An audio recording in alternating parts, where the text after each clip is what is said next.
What's up YouTube, this is Collect Pokemon and this is a video that you guys have been waiting for. This is the Burning Shadow video as one of my subscribers have suggested. A lot of people ask, collect Pokemon, is it good to invest in Burning Shadow? I mean, we've seen Unbroken Bond booster box going up, we've seen Team Up booster box going up, but what about Burning Shadow? Well, that's the thing, Burning Shadow booster box has actually been going up. So this first half of the video, I will talk about the booster box, the sealed product of Burning Shadow. And then in the later half of this video, I will talk about the hyper rare Charizard that you guys always want me to talk about. So do I hold any booster box of Burning Shadow? I can tell you I don't. Okay, do I hold any hyper rare GX Charizard? I do. Now here's the thing. The Burning Shadow booster box has been gradually increasing in price. We're seeing it move out of that, that initial retail range of around 100 USD. It's going for around, 150, 140, but it kind of stagnates there. It doesn't move up any further, even with the current hype in the market. So do I think it's a good investment? No, I actually don't think it's a good investment. It is unlike Flash Fire because the print run of these Burning Shadow set, this one was the third set in the Sun and Moon era. The first set was a base set, second was Guardian Rising, and the third one is a Burning Shadow. These three sets were printed to oblivion. I mean, there was so much of it that, it's pretty much worthless. And technically, there's only, one chase card that we're looking at. But, on the bright side here is that the single card value is actually quite high. Okay, so here's some statistics. Currently that Hyper Rare GX Charizard is selling for around $400. I mean, this is given the throw and toe kind of price range.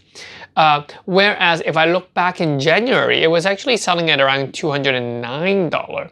So we can see a significant increase in that Charizard single card. But that Charizard single card, it's not the only cards that increased, but the other cards that have increased, the top 10 cards in terms of pricing have all increased by around 50%, 30 to 50%. So that's actually quite good.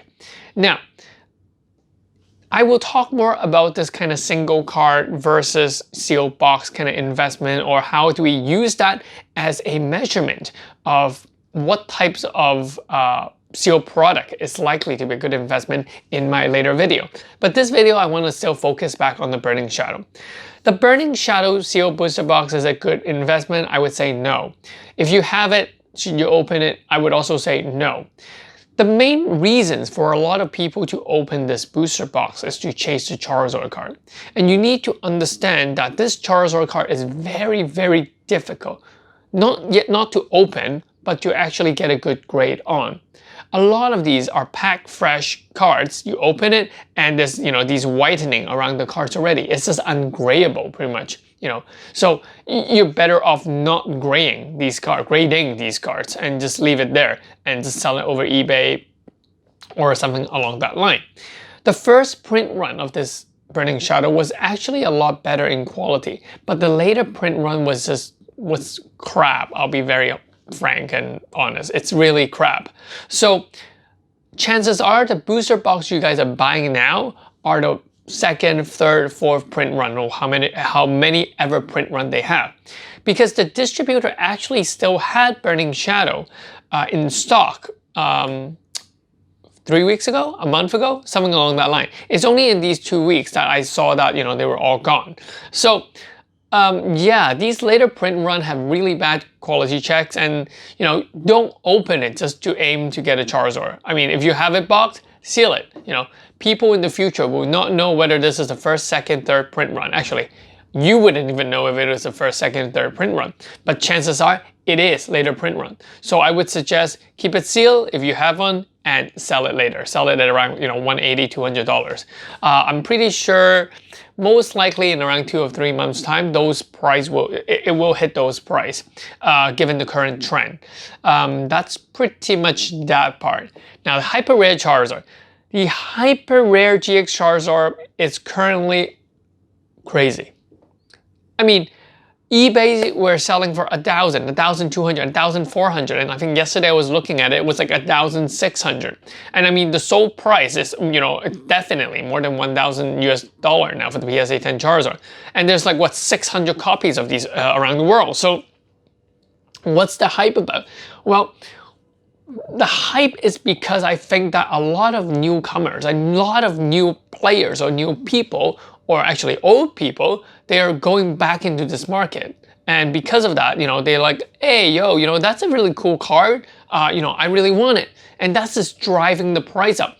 It's actually a very good sign for the Pokemon card community because there are more and more, not only players, but more collectors coming in.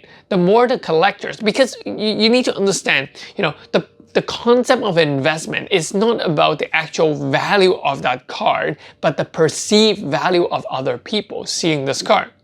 Okay? So, you know, you might have a value inside you. You think that, you know, I bought this card for 150 US dollar and, you know, I graded it for like, you know, 20 bucks or whatever. You know, my bottom price for this card is, you know, 200 US dollar.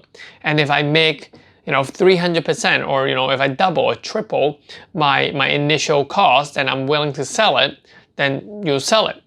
And the more people having that mentality can grow that market, because everyone thinks, hey, if I buy it right now at $1,000, maybe in a year time it'll become $2,000. So people will invest, people will buy it, and that's what drives this market up for this hyper rare GX Charizard. People have this perceived value that it will continue to rise. So, but as a smart investor, you know, what should you do? Should you hold on to it? Well, I would say if you have one or two version of it, hold on to it. If you have multiple of these, maybe like for me, I have like what, 5 or 6 copies of those.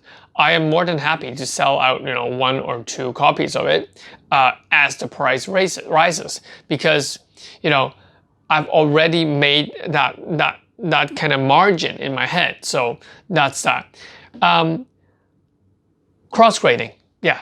So I'm actually intended to cross-grade some of these cards to see if I can actually get a BGS Black Label 10, because apparently it's almost impossible to get a Black Label 10. I don't think there's any Black Label Hyper Rare GX Charizard out there.